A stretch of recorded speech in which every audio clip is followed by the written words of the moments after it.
pessoal do Desabafo, tudo bem? Eu sou a Aline, seja bem-vindo ao DOC, Desabafo Oficial Korea. Ainda estão todos vivos, gente? Sobreviveram aos gritos, às lágrimas, aos surtos, às contas matemáticas que eu vi que vocês fizeram estilo meme da Nazaré. E eu vi que vocês atualizaram o meme da Nazaré. Agora tem memes fazendo conta do pessoal do Rei Eterno. E no vídeo de hoje vamos falar sobre os últimos episódios lançados do Rei Eterno da SBS, o episódio 14 e 15. Esclarecendo então algumas situações dali dos momentos em que a Sozia encontrou com a Sozia no passado e Sozia encontrou com a Sozia no presente. Gente, eu tinha dito que esses episódios iam requerer que a gente prestasse muita atenção. Ainda mais porque eles mexeram com tudo que a gente conhecia da história. Então vamos começar falando sobre isso. Nos episódios desse final de semana, o Egon encarou seu destino de frente. Fomos agraciados com cenas bem épicas, adoro! O Egon e o Irin, eles encararam o portal ao mesmo tempo e conseguiram entrar e sentiram a presença um do outro. E ali no portal eles conseguiram voltar pro passado porque os dois estavam lá ao mesmo tempo e os dois tinham uma parte da flauta, então a flauta meio que ficou completa. Aí o Egon saiu correndo porque ele queria se salvar, já que ele tinha percebido que ele era o salvador dele mesmo,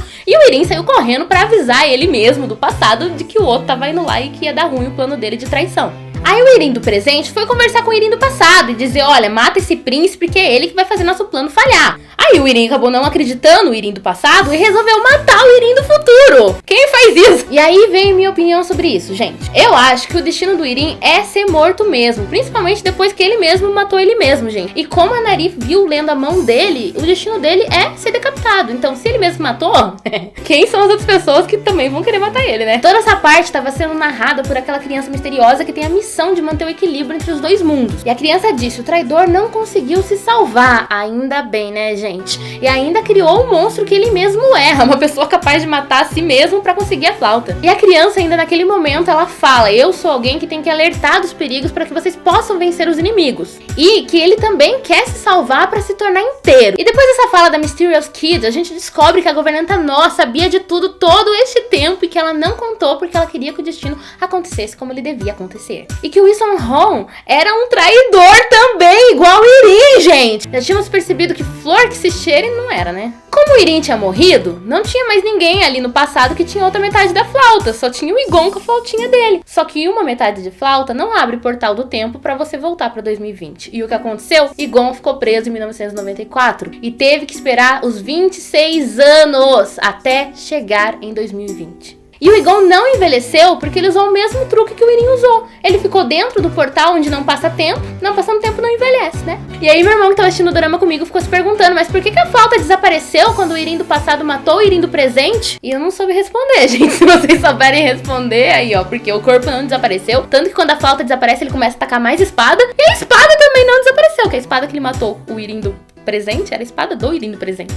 E o Egon ali preso, tendo que viver esses 26 anos, ele acabou visitando a Teur em dois momentos. O primeiro, quando ela tinha 5 anos, pequenininha ainda, e depois em 2016, quando ele veio avisar que um dia ele iria aparecer num cavalo com umas roupas de botão, e aí com esses momentos ele criou novas memórias nela, que alteraram os eventos que a gente já tinha assistido no dorama, mudando cenas, como por exemplo a última cena do primeiro episódio do dorama, que pra mim é uma das melhores, que é quando o Egon chega pela primeira vez ali na República da Coreia e encontra com a Teur na Praça do Imperador. E aí, no que a gente tinha assistido no primeiro episódio, quem chega e abraça a Teur era o Egon. Só que agora, queridos, com as novas lembranças que ele deixou pra ela, quem abraça primeiro é a Teur. Teur vai lá e agarra e dá um abração no Egon. E graças a isso também ela vai aceitando com maior facilidade que ele é de outro mundo, que tem um portal e que ele é um rei. E depois do rei conseguir cumprir o seu destino e viver esses 26 anos de novo, ele volta pro tempo dele certo, em 2020, mas ele ainda tem muita coisa pra enfrentar, né? Gente, vamos falar agora do Shinji.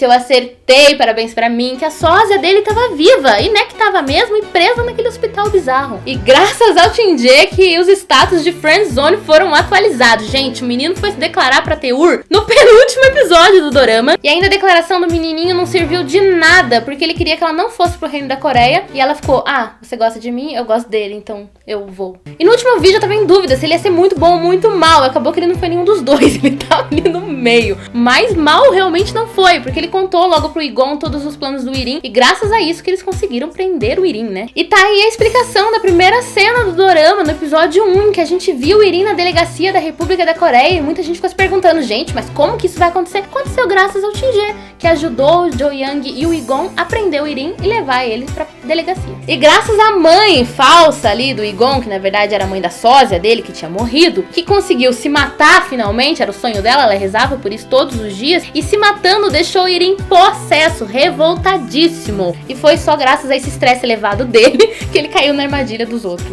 E agora, o que vai acontecer no episódio final do Rei Eterno? Então, pra isso, vamos retomar alguns pontos importantes pra entender o próximo episódio 16. O Gon ainda não voltou pro passado pra entregar as flores praTeur, e a gente viu na cena do episódio 15 que aquelas flores estavam caindo, e conforme as folhinhas iam caindo, elas iam desaparecendo. E a decisão do Gon de voltar de novo pro passado, mas agora não pra se salvar, e sim pra matar o Irem, faz com que ele corra o risco de morrer ou de nunca conhecer aTeur. E aí, morrendo ou não conhecendo aTeur, ele não poderia voltar pro passado e dar flores pra ela. Então mostra que por isso a lembrança, essa memória já tá desaparecendo. E eu tenho certeza que isso é a motivação daTeur de querer ir pro reino da Coreia atrás do Gon. Só que nesse plano do Gon, ele não contava com seu fiel escudeiro. Ju Yang decide voltar junto com o Gon pro passado. Mas isso com certeza vai mudar a trajetória. Será que o Gon vai morrer agora? Acho que não, acho difícil, mas e o Ju Yang? E no teaser do episódio 16, a gente tem imagens do Ju Yang todo ensanguentado, então prepara. E a gente ainda teve uma despedida triste entre o Usopp e o Ju Yang, em que eles se abraçam e o Usopp faz o Ju Yang prometer que ele vai voltar pra encontrar ele vivo. E o Usopp chora horrores, gente, eles conseguem fazer a gente rir e chorar ao mesmo tempo. Então, gente, eu lamento, mas eu acredito que se for pra ter uma morte fora do Irem, obviamente, vai ser do Ju Yang. O Lee Min-ho postou fotos em seu Instagram de cenas da gravação em que ele corre no meio de cadeiras, assim, que indicam ser uma cerimônia de casamento. E o que eu espero no último episódio é que eles fiquem juntos, tenham um filho e restarem a paz entre os dois mundos.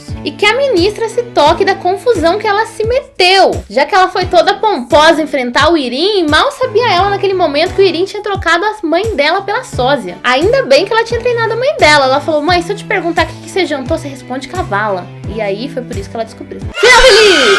Final triste! Isso vai depender do que vai acontecer com o Gon e com o Ju Yang agora revivendo a noite da traição de 1994. Então é isso, gente. Os episódios do Rei Eterno estão ficando cada vez melhores e eu espero que não deixe nenhuma ponta solta. E se o último episódio for para ter 2 horas, igual teve o último episódio do Hospital Playlist, melhor, porque assim explica tudo direitinho. E que venha sexta-feira com o final feliz que a gente tanto quer. Não me decepciona, Dorama, por favor. Não gravei 4 vídeos sobre você pra receber um final triste. Então é isso, gente. Não se esqueça de se inscrever no canal, de compartilhar pros amigos, de comentar aqui embaixo, de nos seguir nas redes sociais e até o próximo vídeo.